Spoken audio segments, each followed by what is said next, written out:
Konnichiwa, good afternoon, what's up? It's Rupa Sensei here. Enjoy this clip from when I interviewed Daijiro.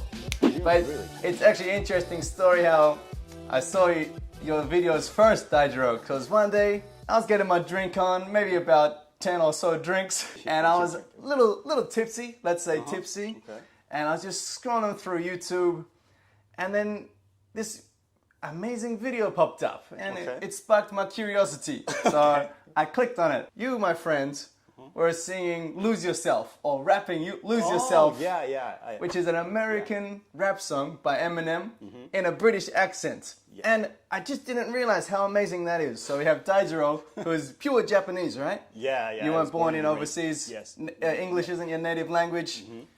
Rapping an American song in a British accent. And I was drunk and I was just like, whoa, mind blown. So I'm like, I gotta message this guy. Tell me about those kind of videos. What makes you interested in like those kind of accent videos and everything? Well, so I like accents, so sometimes I explain about like British accent and American accent, but the interesting part is like some like British people are like outraged over the way American call like soccer, right? Right, soccer and football. Yeah, I find it very interesting because like in Japan, sometimes it happens. For example, like Kanto people. And Kansai Tokyo, people, right? Tokyo and Osaka. Sometimes they have a fight about how they call like McDonald's. I know. Right? Like, Tokyo people call it Maku. Kansai people say Makudo. Right? So then they fight each other. But it's something like it happens only in Japan, like internal. Domestic. But when it comes to English, because English is spoken in like many different parts of the world. Like, wow, this is going to be a global scale. They're fighting each other like internationally. It's interesting. Very fascinating. It's not soccer. It's football. It's football. Wow. It's a Disneyland. Pronunciation, Theme park, right? Yeah. There's this word that's different, right? And some words that we say completely different things. Like where I come from, Australia, we say thongs as beach sandal. Oh, not the underwear. That's right. It was an interesting story. I had an American friend visit Australia, and we're going to go to the beach. We've got some of the most beautiful beaches in the world. So like, okay, we just bring your bathers, bring your thongs. And he's like, Rupa Sensei, what kind of beach is this? I'm like, bring your thongs, You don't want to get, sand in your shoes, so bring, he's like, okay, I think it's a misunderstanding. Yeah. So, like people in the US, speaking English, of course, like British people speak English, like Australian people speak English, and South Africans speak English, and even like Indians and Singaporeans speak English. So it's, like even as a first language. So the diversity of English is as broad as universe. So.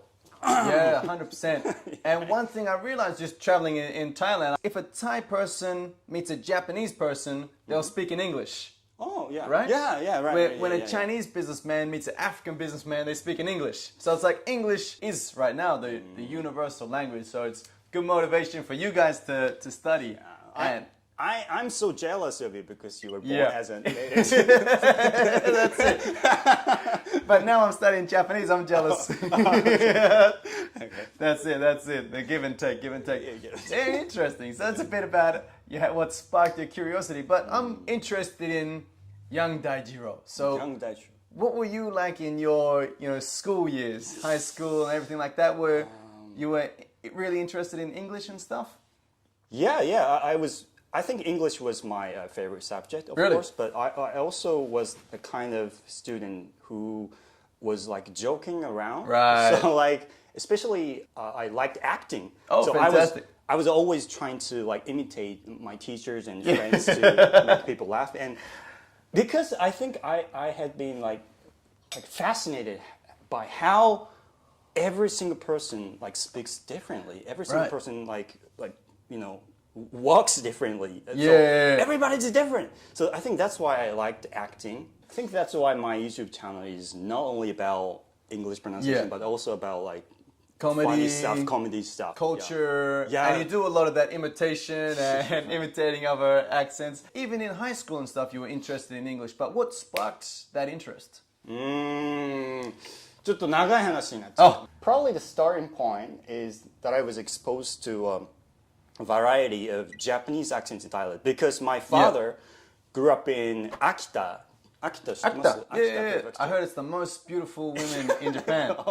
And my mom grew up in Saga. Okay. It's a southern part of Japan. Oh, interesting. Yeah. So they speak different Japanese?